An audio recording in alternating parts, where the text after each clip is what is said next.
Halo, perkenalkan nama saya Profesor Mertua Simanjuntak, NIM 2103060864 dari Prodi Peternakan kelas C. Topik yang saya bahas pada hari ini adalah anatomi dan fisiologi pada ternak unggas. Yang pertama saya akan menjelaskan filum dari unggas ini. Filum dari unggas ayam kampung ini adalah Chordata, kelas Apes, Ordo Galliformis, famili Phasianidae, genus Gallus, dan spesies Gallus domestica.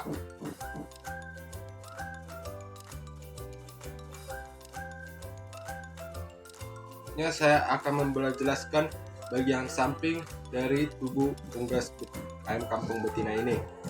Yang pertama ada caput atau kepala. Ini caput atau kepala. Yang kedua ada kolum atau leher, dari sini sampai ke sini. Yang ketiga ada truncus atau badan, dimulai dari sini sampai ke sini. Ada ekstremitas anterior yang terletak pada sayap, dan ekstremitas posterior yang terletak pada paha sampai kaki. Dan terakhir ada kaudal atau ekor.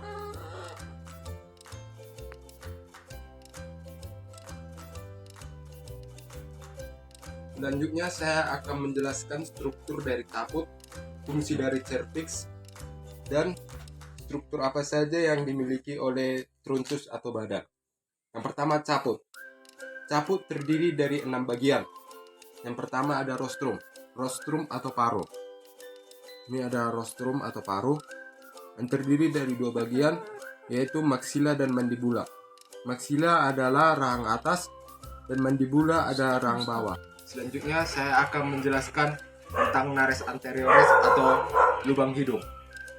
Lubang hidung dari ayam terdiri dari 2, yaitu lubang hidung pada bagian kanan dan lubang hidung pada bagian kiri, yaitu yang berfungsi tempat keluar dan masuknya oksigen dan karbon dioksida.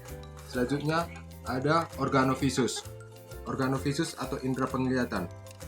Indera penglihatan pada ayam ini terdapat 2 kelopak mata, yaitu adanya palpebra superior dan palpebra inferior. Selanjutnya ada sclera, yaitu tonjolan kulit lunak, yang pada ayam betina tonjolan kulit lunaknya lebih kecil daripada ayam jantan.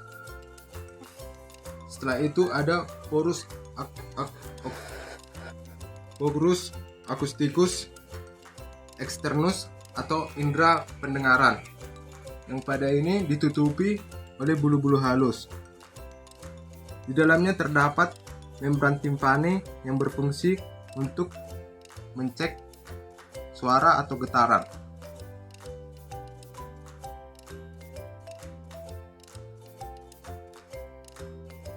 Selanjutnya saya akan menjelaskan cervix. Cervix atau leher bersifat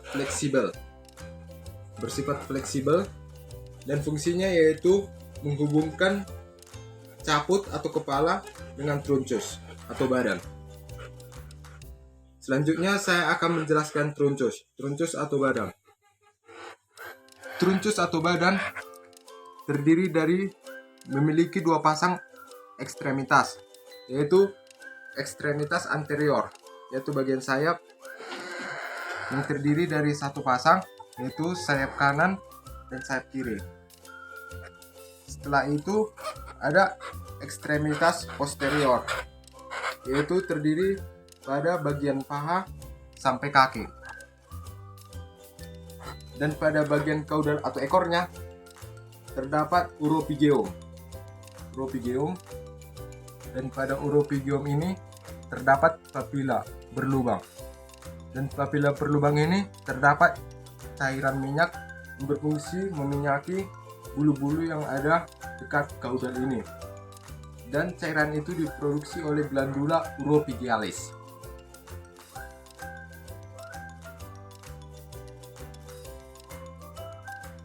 Selanjutnya saya akan menjelaskan anatomi bulu. Anatomi bulu terdiri dari 3 jenis. Yang pertama terdapat pada sayap unggas dan pada ekor unggas. Bulu yang terdapat pada sayap dan ekor unggas ini disebut dengan plumai.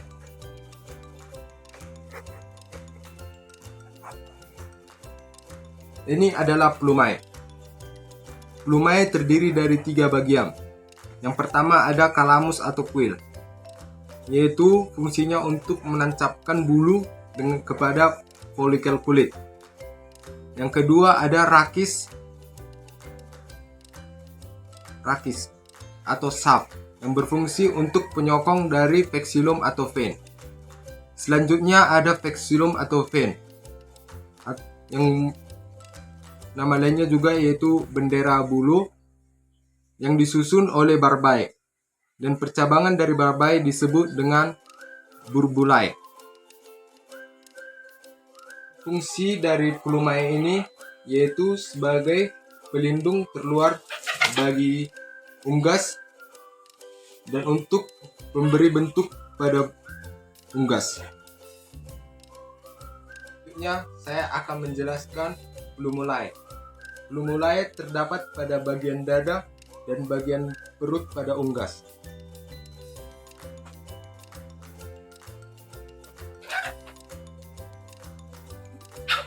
Ini adalah plumulae.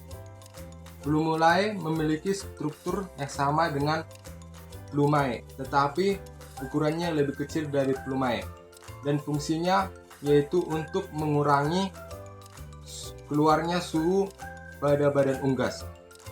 Ini yaitu kalamus yang bentuknya lebih kecil dari plumai. Setelah itu ada shaft atau rakis yang fungsinya sama juga untuk penyokong vexillum atau vein. Selanjutnya ada vexillum atau bendera bulu. Untuk teksturnya lebih halus daripada plumai. Selanjutnya saya akan menjelaskan filoplumae. Filoplumae ini terdapat pada seluruh bagian tubuh pada unggas.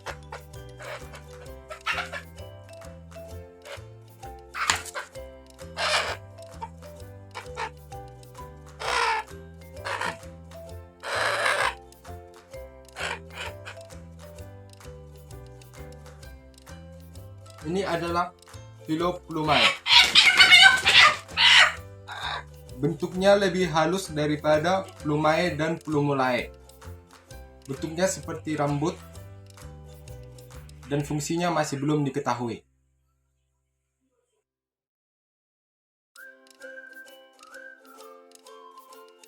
Saya akan menjelaskan sistem saraf pada unggas Gallus domestica. Yang pertama ada cerebrum. Ini adalah cerebrum. Yang kedua ada cerebellum yang di belakang, di bagian belakang. Yang ketiga ada medulla oblongata. Ini adalah medulla oblongata.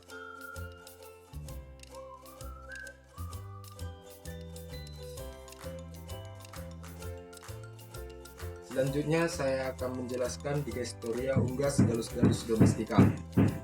Yang pertama ada cavum oris. Cavum oris. Di dalam cavum oris ada kelenjar ludah atau glandula salivarius yang akan menghasilkan air liur yang dapat menjadi pelumas makanan. Selanjutnya ada faring.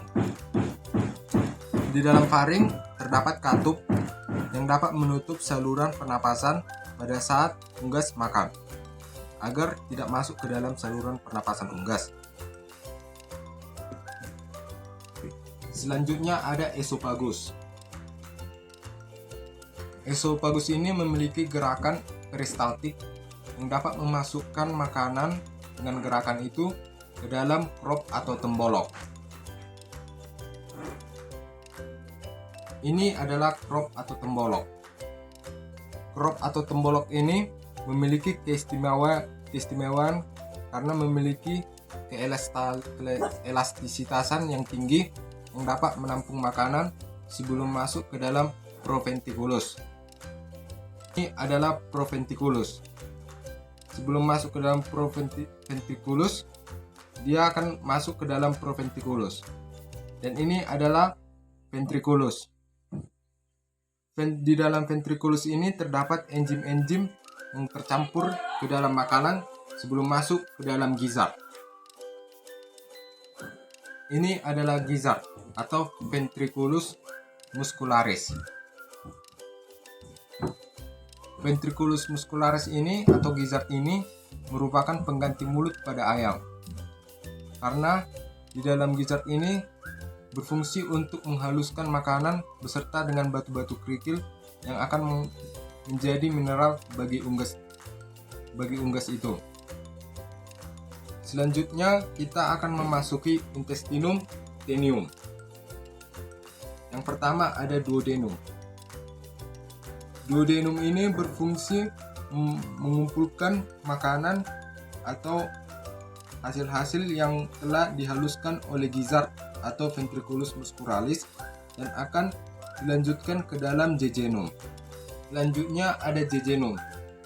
Di dalam jejunum ini nanti ada penyerapan sari-sari makanan seperti asam amino, asam lemak, dan glukosa. Dan setelah sari-sari makanan itu diserap, akan disambungkan atau disalurkan ke dalam ileum. Dan setelah jejunum, sari-sari makanan akan masuk ke dalam ileum.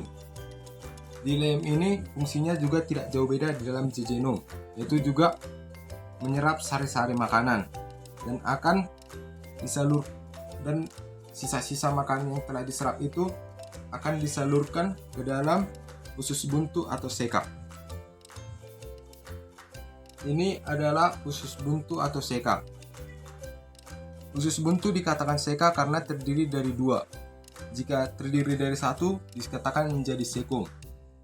Setelah melalui usus buntu, mereka akan memasuki intestinum crassum. Ini adalah intestinum crassum. Di dalam intestinum crassum terdapat mikroba-mikroba yang dapat mensekresi serat. Setelah adanya sekresi serat di dalam intestinum crassum, akan dilanjutkan ke rektum. Dan di dalam rektum akan memasuki kloaka. Ini adalah kloaka. Kloaka atau juga disebut tiga muara saluran, yaitu saluran air seni, saluran feses, dan juga alat reproduksi.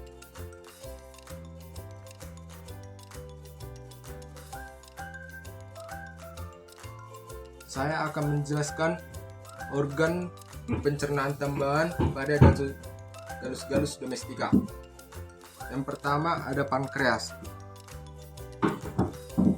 Pankreas terletak di tengah-tengah dari duodenum yang berfungsi menghasilkan kelenjar eksokrin dan endokrin dan memiliki beberapa enzim. Yang pertama ada enzim tripsin yang mengubah pepsin menjadi pepton, dan ada enzim amilase yang mengubah amilum menjadi maltosa, dan ada lipase yang mengubah lignin menjadi gliserol. Selanjutnya ada vesica phylea atau kantong empedu. Kantong empedu ini berfungsi menghasilkan enzim lipase dan mewarnai urin dengan feses. Untuk mewarnai urin digunakan cairan empedu yang bernama biliverdin, dan untuk mewarnai feses cairan empedunya dinamakan bilirubin. Selanjutnya ada hati atau hepat yang berfungsi untuk mensekresi empedu, menyimpan karbohidrat dan vitamin, metabolisme karbohidrat, protein dan lemak, dan detoksifikasi racun.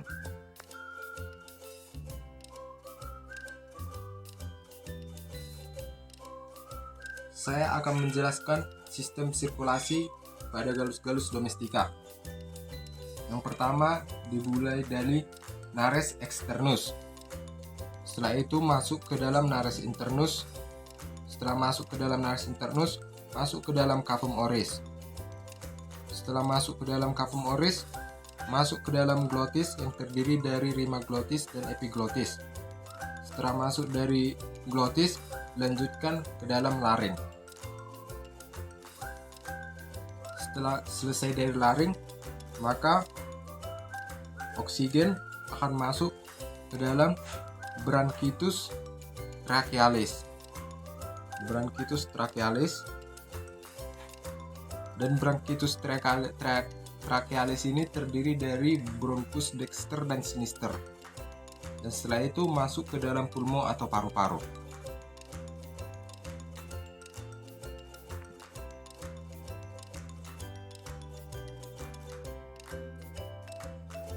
Selanjutnya saya akan mengukur bagian-bagian dalam galus domestika.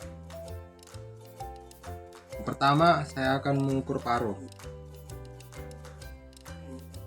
Ukuran parunya ada 3 cm. Selanjutnya, bagian esofagus. Esofagus ada 17 cm. Selanjutnya ada ventriculus 3 cm, proventriculus 3 cm, dan ventriculus ada 4 cm. Selanjutnya ada gizzard atau ventriculus muscularis, ukurannya ada 4 cm. Selanjutnya ada duodenum, ukurannya ada 6 cm. Selanjutnya jejunum, ukurannya ada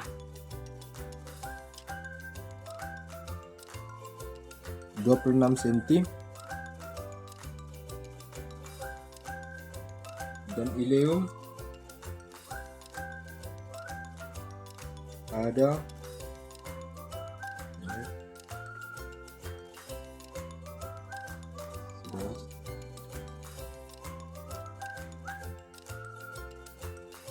41 cm. Seka ada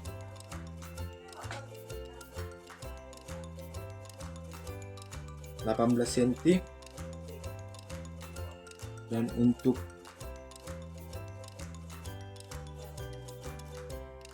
intestinum crassum ada 5 cm.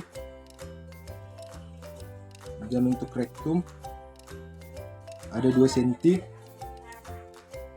Dan untuk cloaca ada 3 cm.